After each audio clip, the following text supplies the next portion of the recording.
What day is it? What day are you guys doing it? Sometime in September. I think the beginning of September is when I'm looking to schedule it out. Oh, let it be one of the days that the kids have one of their many days off. Yeah. Yeah, we'll see. We'll see. It'll work out. If anything, they'll be happy to get out of school anyway. Always. What time are you coming to pick me up? Exactly. All right, let's get this started. All right.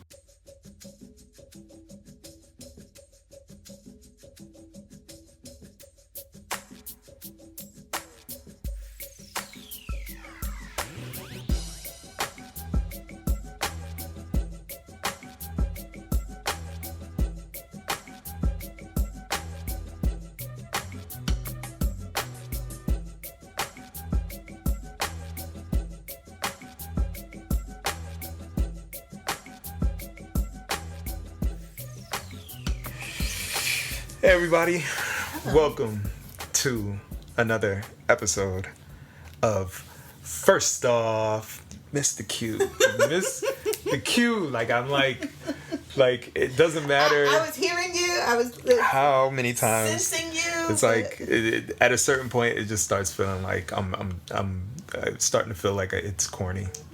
And that I'm just trying to force maybe something it is cool. a little corny. Yeah, all right, fine. It's corny.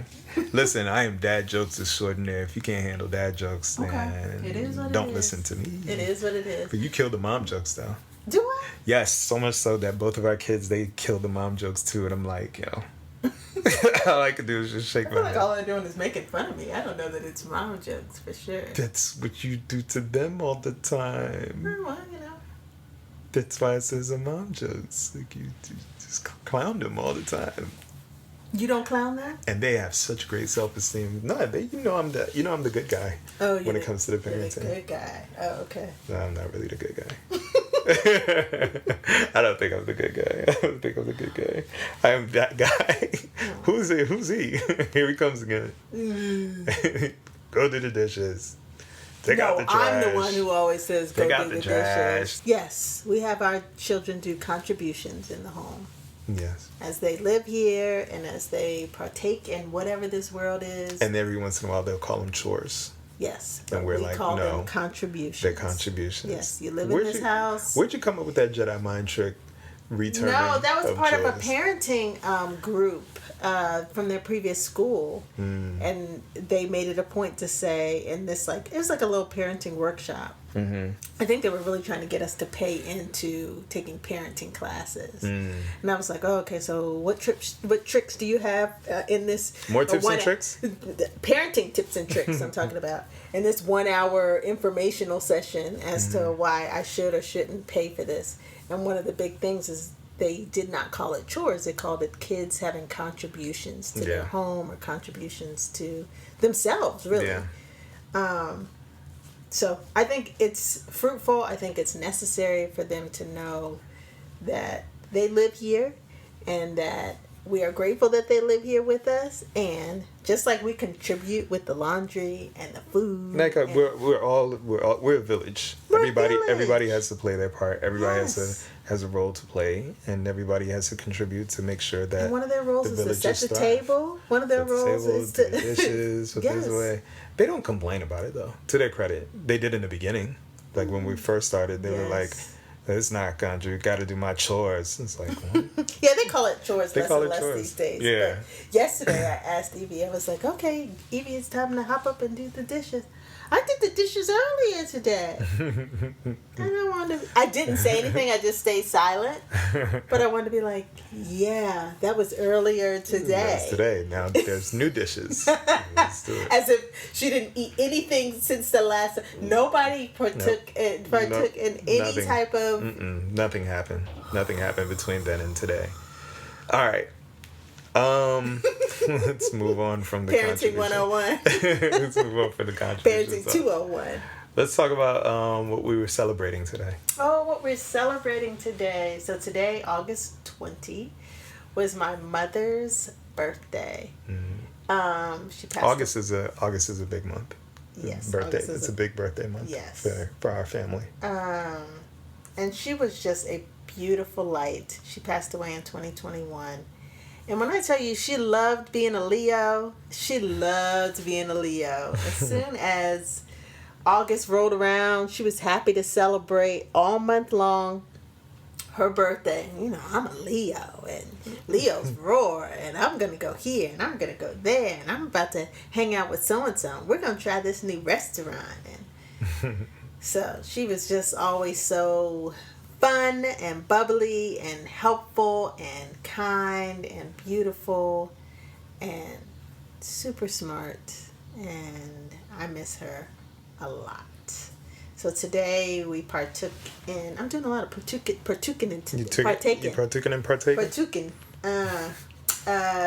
We went on a hike together, and we spent quality time together as a family. And I'm grateful that you all just are always there for me. No, yeah, I stepped away. I'm saying that you're happy that we all stepped away from like our regular routines. Yes. And had the time, had the space, had the ability to be able to step away and just... And reminisce. Yeah. Reminisce on the love she had. Thank you, Mary Jane. I'm here for it. Thank you for asking me that. Yeah, no, it was very... I know that times like that are cathartic for you. Every day is hard, and I see it. I see it in all the facets of the way that you interact with the world. She was a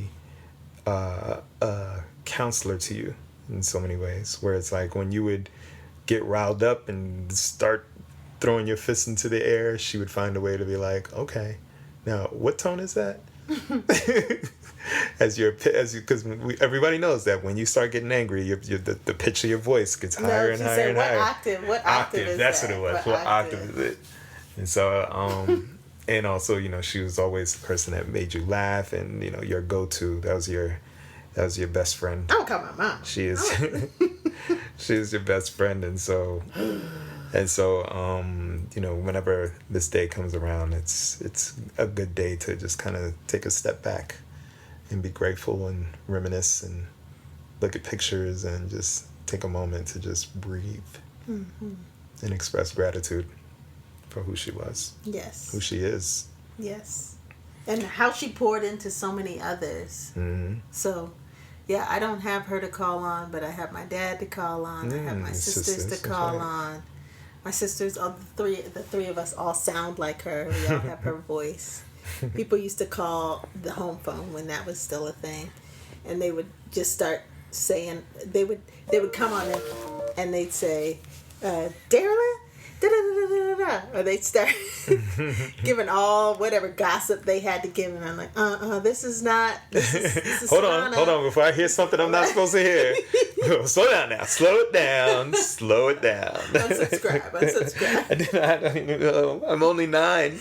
It wouldn't be that young. Like, they could tell a 9-year-old voice, but they definitely couldn't tell. It's a joke, I know. But when I was like a teenager, and definitely when sisters came back home from college, yeah, they would go in because they would think she was the only one answering the phone. It's like, hold on now. I don't want to know what's going on with you and your husband or ex-husband. What is your fondest memory of your mom? She always had like funny quips and was sharp and witty. So I'm grateful that I picked up some of that because I can be pretty sharp. Sometimes I shouldn't say stuff. I'm doing better. As I've aged, I've kept more in my head. Sometimes I write it down. Do you though? I've gotten better. I've gotten better. Please, somebody vouch for me once you hear this to say that Sonata doesn't say everything that she's thinking. It's just when I'm around you. Oh, okay. All right. But fair with enough. every day, like everyone else. Yeah, you have to talk to people at work. Gotcha. I don't say everything. Fair. Gotcha. I understand now. Okay. All right. Because I'm like sitting here. I'm like, This morning you said. No, I'm talking about like I got you. I know. Outside, yes. My super comfort zone with you. I'm the filter. You drop it all. You're just like, boom, here it is. And even with the kids. And so there's times with the kids that we have to tell the kids, you can't say that. Don't say that. Don't tell that to nobody. Don't show that. Listen, the halos. The halos are a little bit crooked. So I don't know if there's one specific memory, but just the fact that she would say something, you'd hear it, pick it up, and it's just like, oh, that was hilarious. That was clever. There's still jokes that she's made that we still joke about today or utilize today. Oh, I mean, like one of my favorite all times is, so we moved back from Memphis. We moved back home from Memphis in 2013, right? Mm-hmm. And I like completely fell in love with Memphis cuisine. Like, if you all see pictures of me, I've never been... I had to lift weights every day and run every day just because the food was just so delicious. And it's not even that I was eating a lot. I really think it's just the air. I think the air was just like just filled with chicken grease and all kinds of stuff, and just breathing it in just made me... It just made me bigger. It just made me bigger. I'm so sorry. It made me bigger. It's like I gained... I think I was like 190, like around there. And that's not the area I've ever been before or since. But there's this one place called Gus's Fried Chicken that I loved. I mean, if you ever go to Memphis, please go to Gus's Fried Chicken. Holler at me. Tell me what your thoughts are, because I really believe that when they describe chicken on television, when they're like golden brown, flaky, boom, boom, boom, all that stuff, they're talking about Gus's. That's it. It's that delicious. So anyway. One day, Sedana, her sister and her mother were going to like a little spa place, and I was like, you know what? And the kids were, I can't remember where they were somewhere too, and I was home alone, and I was like, you know what? I'm gonna go ahead and try to make myself some Gus's. I'm gonna go ahead and try to do it. Let me see if I can find the recipe online. I found the recipe online. Now, was it just fried chicken, or was it Gus's Fried Chicken? This is the recipe. It was Gus's. Like the website said, the website said, this is Gus's Fried Chicken. This is how you make it. Of the website? I don't remember. I don't remember. But it was like, this is Gus's Fried Chicken. And I was like, all right, bet. Let me get it. Boom, boom, boom. I got all the ingredients. Never made fried chicken a day in my life. Like, I know how to make Haitian dishes. I know how to make some vegetarian dishes. But as far as fried chicken, it's always been like, I'd rather be served it than to make it. But for some reason this time I was just like, you know what? I really like Gus's. Let me see if I can go ahead and make that. So I get the ingredients, I'm whipping it up, I'm looking at the batter, I'm checking the ingredients, I'm like, that doesn't sound like it's enough salt, that doesn't sound like it's enough paprika, all right, whatever, let me just go ahead and ride with it. I go do it, get the fryer out, the deep oil fryer, is that what it's called? Get the fryer out, dip in the chicken, take it out, let it cool down.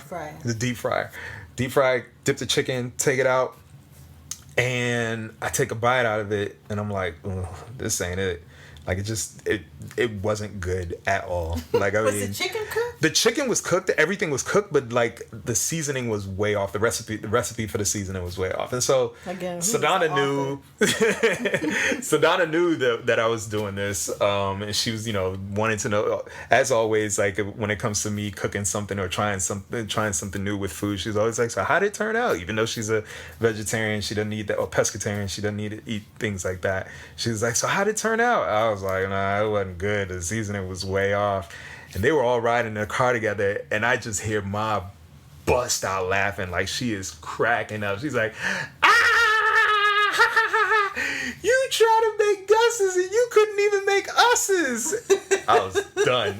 I was like, I'm getting off the phone now. It was just one of those comments that was just so funny. It was so funny and so pitch perfect that it stung, but at the same time, it was like, dang, that was fun. That was good. That was good. You're right. That's 100% truth. I couldn't even make us's. That was the last time I tried to make fried chicken. I was like, I'm done. I was like, what's the point? What's the point? I'm gonna stay to being served fried chicken than trying to make it. Yikes. So, as far as her quips and humor, like, that's my memory. That was a time that I will always cherish and remember. It's okay. Everybody has an Achilles heel in terms of being able to make things. Oh, I really, trust me, I really don't care to make fried chicken. Like I was just like, again, I was. You were. If I know now. You had an urge. I had an urge, and I was just like, let me try it out. But it's like, if I like Popeyes afterwards. No, I didn't. I ate my chicken. That's what I did. Got a lot of hot sauce, and a lot of salt. All the seasoning that was not in the chicken, I put it on top of the chicken. Nah, it was straight. But yeah, no. When it comes to cooking, I'll never forget. I was sitting with my brother. We were out eating one day, and he made it a point to say like, food is the ultimate art form. And when he said that, I was just like, wait, I think he's right. Because it tackles all the senses. You know, you get the taste, the touch, which is the texture. You get the smell, and if it's coming out sizzling or when it breaks in your mouth, that's the sound. You know what I mean? Like it tackles like all of your senses. And so, wait, am I missing one of them? What did I say? Sound. Touch. Taste. Smell. And hear. And you said sound already. Oh. Dun, dun, dun. I don't know. Tell us what we're missing. I know. What am I missing? What is ears, it? Nose. Eyes, ears, nose, taste. And taste. Did we say taste? Yeah, I think we said taste. Okay. Anyway, he made it a point to say that it tackles all the senses. And when he said that, I was like, oh my God, like it's true. Because if a meal comes out and it looks really good, it's going to make you salivate. When you taste it, it's gonna please that pleasure center. And of course, if it looks good and it smells good, and if it sounds good, like crunching in your mouth or as you're pulling it apart, ASMR. It's full ASMR. You know what I mean? Like you are completely like in bliss. And so because he said that, I always look at food as like experimenting with a form of art, where it's like you're not always gonna get it perfect the first time you try it. Forget what social media shows you, where they have people cooking things and they make it right the first time. No, it's like there's a chance you might get it right. There's a chance you might not get it right. There's a chance that it'll appeal to your palate, and there's a chance that it might not appeal to your palate. And so for that day, my fried chicken did not appeal to my palate at all. Or to anybody else. I wouldn't dare feed that to anybody else at all. Spare the world of that one.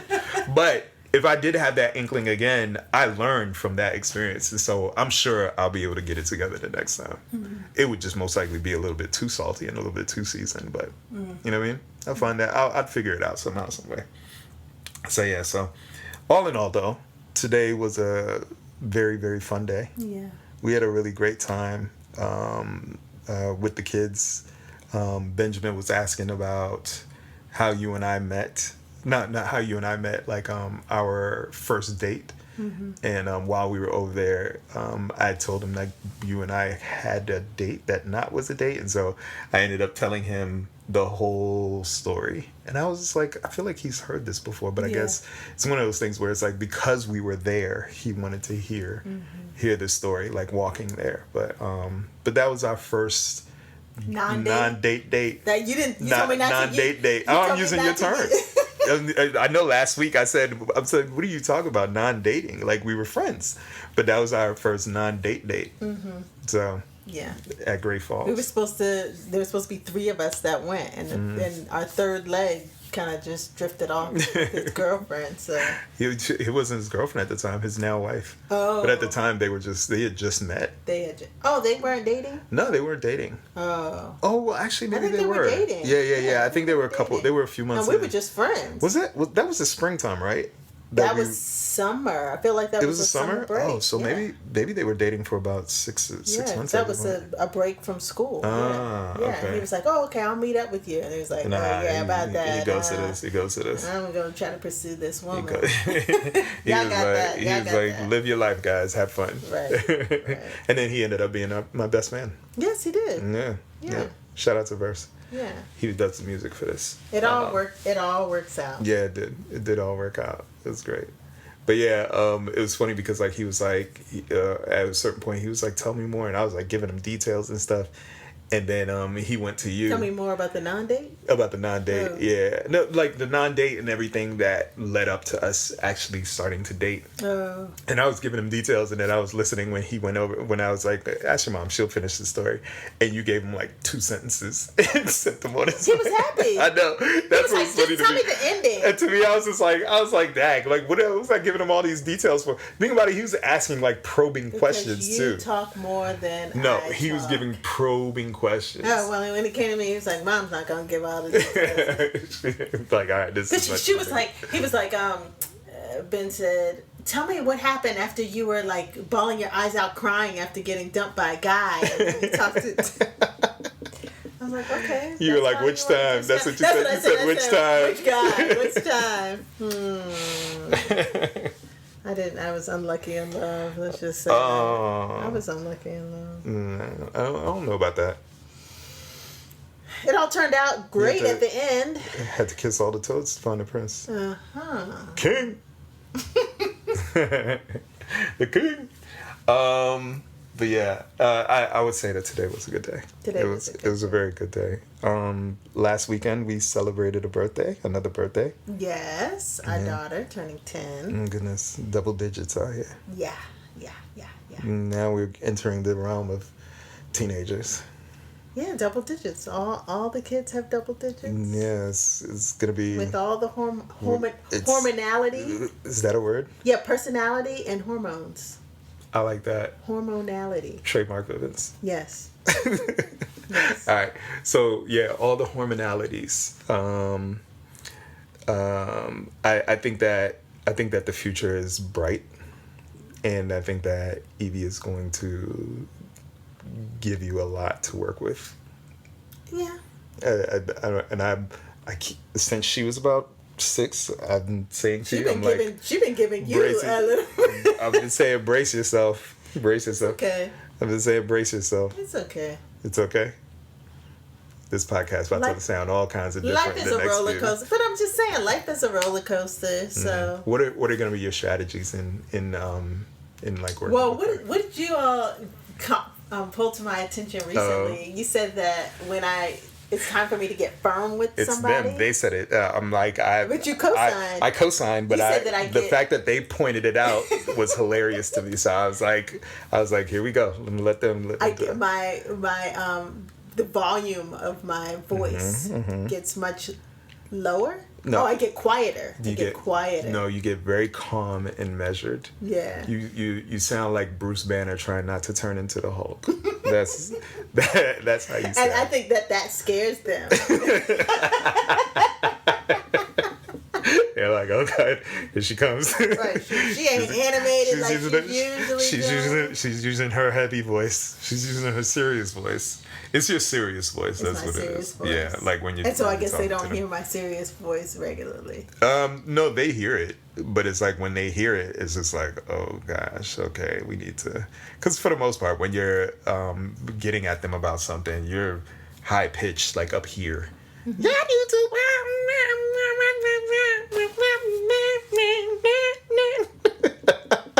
Y'all can't see your face right now. That's the voice you're going with? You can't see your face. That's the voice you're going with?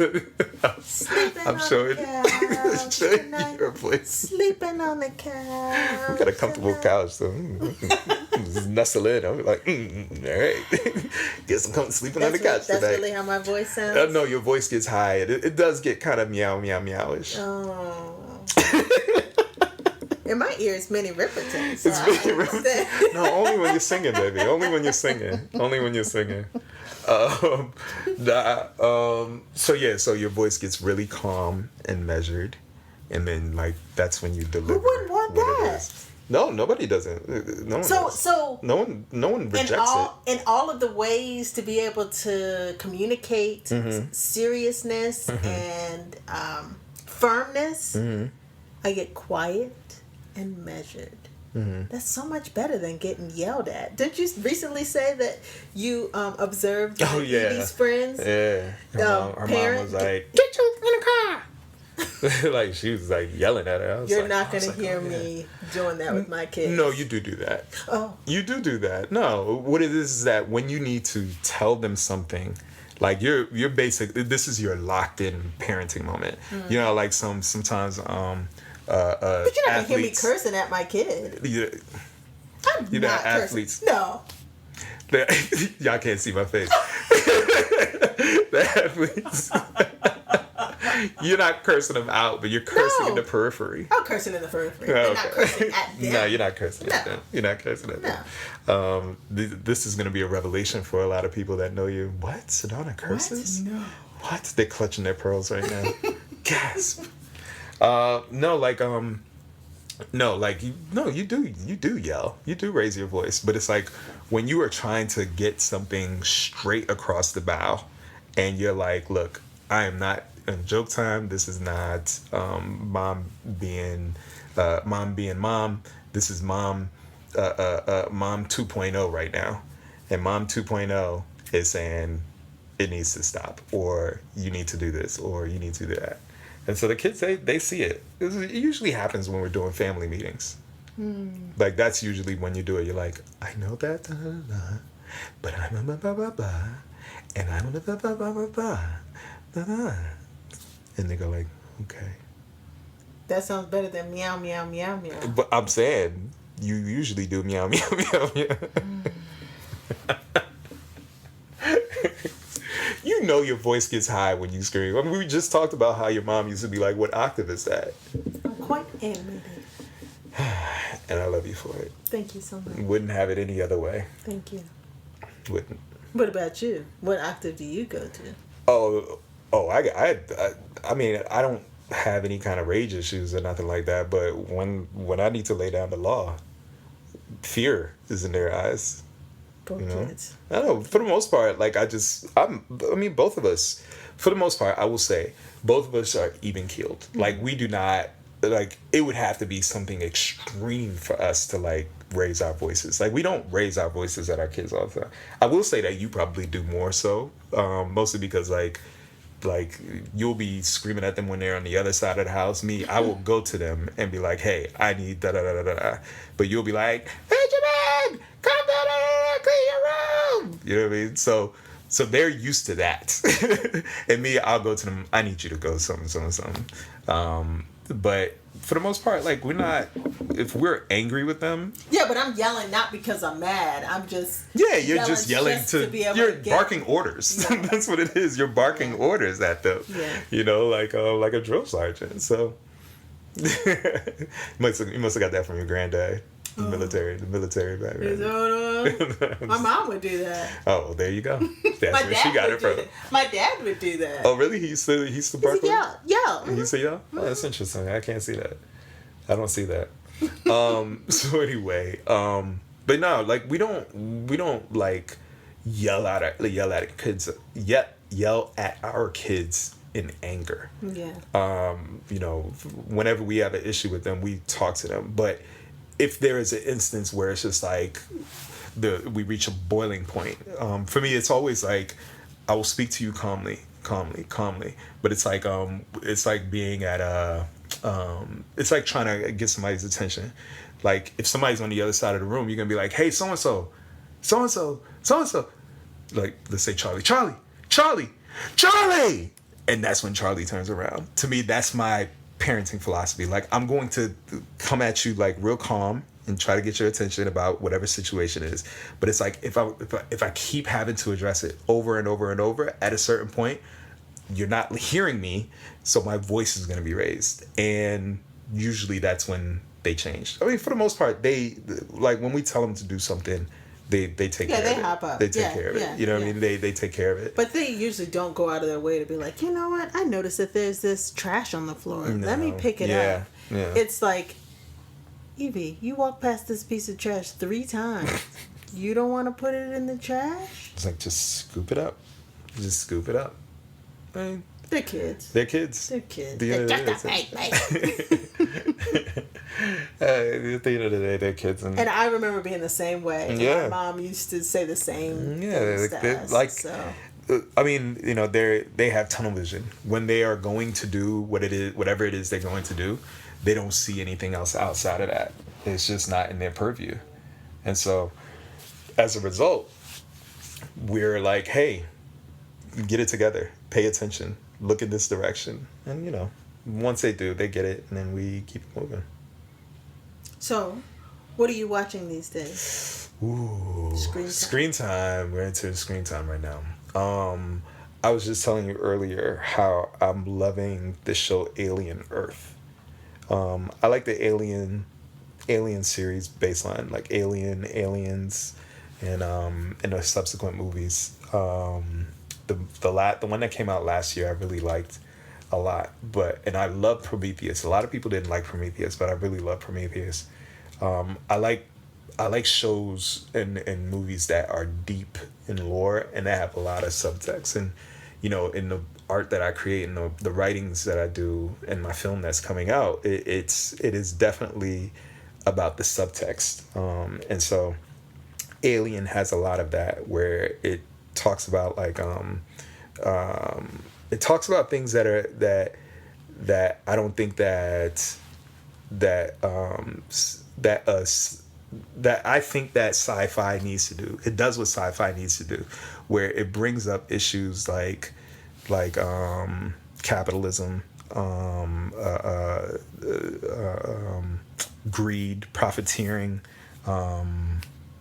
Also, there's a lot of subtext about motherhood in the Alien franchise, and it's just deeper than it should be.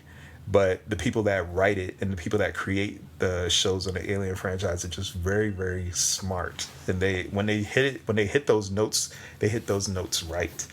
And so I'll definitely say that's a show that I'm really enjoying right now. What episode are you on? It's the third episode just came out yesterday. Oh. So yeah. You just watched It just started. Yeah, it just started. So I watched that first episode with you, but I didn't watch the second one. But the premise of the show is that if you're familiar with aliens, you know what it is. It's a ship that has an alien on it, but this one crashes on Earth.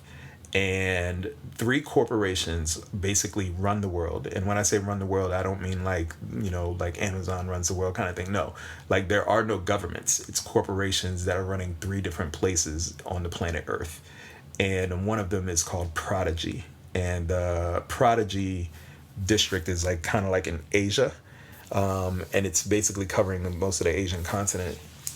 And it's this young boy genius who fashions himself a Peter Pan. And because of that, he created these these synthetic people who, by taking the brains of sick children who are dying and putting them into the bodies of essentially robots. And each of the kids are named after characters in the Peter Pan story, and they call them all the Lost Boys, and it's just it's a very brilliant show because the character sees children as valuable because of their vast imaginations, and that's something that that struck a chord with me, because it's you can't get any better than a child's imagination. And so for him, he wants to tap into that by putting it into an adult's body that's invincible, that doesn't have to worry about anything else except growing that imagination. They don't have to worry about being sick or healthy or eating or using the bathroom. It's just nothing but pure knowledge. And the goal for this character and all the characters or all the corporations in the show is immortality. Everyone is trying to find that how to become immortal, and he found a way by putting the brains or the minds of these kids into these bodies. And so it's such a fascinating story and a fascinating way to approach it, and I'm enjoying it. I think it's really cool. How about you? What are you watching? So life for me can be really heavy outside of this house. So when I come home, I tend to veer towards comedy. And so we recently watched a very good comedy special on Nate Jackson. So I follow him on social media, and then I saw that he had a special on Netflix. And one of his talents is that he does excellent crowd work, where he'll just see people out in the audience, and he'll say, okay, this is what you have going on, or tell me about yourself. And appreciate how smart and quick on his feet he is in terms of the crowd work and just engaging his audience that is watching as well as the audience that is there in person. He just was funny. So I'm always happy to watch a really good stand-up comedian, and I feel like he did and does a great job with his expertise and his talent of telling great jokes as well as crowd work. So I keep looking to see if he's going to be in the DC metro area. The closest that he's going to be, I think, is like Virginia Beach. Who's your favorite stand-up comedian right now? Right now? Mm-hmm. I really like Chris Redd. Mm-hmm. I really like Nate Jackson. I have to think. Make me think about it. There's this guy that I'm blanking on his name right now. I think the two people that I just named and the guy that I can't think of now that you put me on the spot, all three of them do great crowd work. So there's something about crowd work that... Yeah, just like being able to think on your feet and just be witty and be able to have comebacks so quick is like a form of intelligence for me. Yeah. I think I know who you're talking about. I showed him to you a couple weeks ago, the light-skinned guy. No. This is a white guy. Oh, okay. I think it's Blosson is the last name. Not Matt Rife, right? No, not him. No, this guy, he's funny, but just always so quick. So yeah. Yeah, I enjoy crowd work too, but I love the art of them coming up with jokes and crafting jokes. My favorite comedian right now is Dion Cole. I like, truthfully, when it just comes to just the craft of writing a joke and crafting it and having those punchlines like ready to go, like I don't see anybody doing it as well as he does right now. I mean, let me not say that. There are a lot of people that are doing it as well as he does, but he does it in a way that's like that makes me feel like, oh, I could sit down and have it just chill with this guy. You know what I mean? Like it's like sitting across from him having dinner. Keke Palmer, Dion Cole, like them two just sitting across from him. Like it would just be a laugh a minute. You know what I mean? Yeah. Keke Palmer would probably be too high energy for him though. Nah, he's a high energy dude too. Okay. Like he keeps it cool. He seems so blasé. Yeah. Like so kind of calm and collected. He seems. Yes. I agree with that. That she would be. But I think like he would would be able to match her. Yeah, I think so. He's just very clever. But a lot of comedians are doing the. I think it's just a way to get social media engagement, to get people to come to their shows, to do the crowd work. And I agree with you. Like, I love the crowd work. I think the crowd work is really fun. But for me, though, I still enjoy watching people just go up on stage and tell stories. Do you like more stories than kind of situational comedy? I like them all. I like it all. I like it all. I love the one-liners. I love the storytelling. George Wallace, I think he's probably one of the greatest of all time of just breaking it down, George Wallace, right? He used to wear, like, I mean, he's just great. Like, I think like watching his clips online is just funny. And you want to talk about that, somebody that's like quick on their feet too. Like even now to this day, he's up there in age, but he's just so sharp. And I think that that brand of comedy is still there, and I think I think that somebody like the Dion Coles, the George Wallaces that tell stories or that give you like about a 5 minute, not a 5 minute, like a 2-3 minute setup and then a punchline. It's just like it hits hard. It hits hard, and you find yourself doubled over sometimes, and so I think Dion Cole right now is my favorite stand-up comedian. I don't think I have a favorite right now. There are people that I enjoy watching and seeing, the crowd work. Yeah, crowd work. So I guess for right this second, my interest is people who have really good crowd work. Yeah. Well, all right then. Oh, we were supposed to talk about cooking and crying today. I was just about to say. We were supposed to talk about the movie. I was just about to say, we're like, have to save that till next time. We didn't get to cooking and crying, but like I was going to. Well, we talked about cooking. What I was going to do, is we're going to talk about your mother and then spin that into cooking and crying. Like, but then we got onto my fried chicken escapade. And that was cooking and crying. so. Anyway. We'll pick it up next week. Yeah, we'll pick it up next week. And the movie. I touched on my movie a little bit. But I'm sure that you're going to have more to touch on. Definitely. Actually, next week. Yeah, I think next week I'm going to have a whole lot more to touch on because it's going to be a fun ride. Mm-hmm. It's going to be a fun fall. Like a roller coaster. Whee! Thank you guys so much for listening. Really appreciate all your time. 4 of you. There were about 4 people told me, well, that they listened. Mm-hmm. Well, how about that? Yeah, so let's make it 5 this week. Let's make it 5. # goals. Thank you guys so much for listening. Really appreciate it. We will catch you guys next week. Please follow us on all our socials. You'll hear Evie drop them at the end. But for now, I will say that I am Joseph. You can follow me at Joseph Vivens. And I am Sedana. You can follow me at Sedana. First off. And Sedana Vivens. Dr. Sedana Vivens? Yes, that's the name. I think it's Sedana I think it's Jackson Dr. Sedana Vivens. No? Okay. Yeah. All right, fair enough. I don't even know what. You don't know what your social is. How about just follow her on First Off? At First Off Podcast. That's what it is. And you can also follow us. You can also check us out at Are You a Fan Yet? All right. Thank you guys so much for listening. For First Off, I'm Joseph. And I'm Sedana. Thank you. This is First Off. Hey, this is Evie. Thanks for listening to First Off, featuring my parents, Sedana and Joseph. Music by Uncle Verse. You can hear more of his music at VERSGBOS on Instagram. That's Verse G Boss. You can find us on Instagram too, at First Off Podcast and at Are You a Fan Yet? Or visit vivensmedia.com. And this outro is done by me, EVEE. Evie, bye-bye!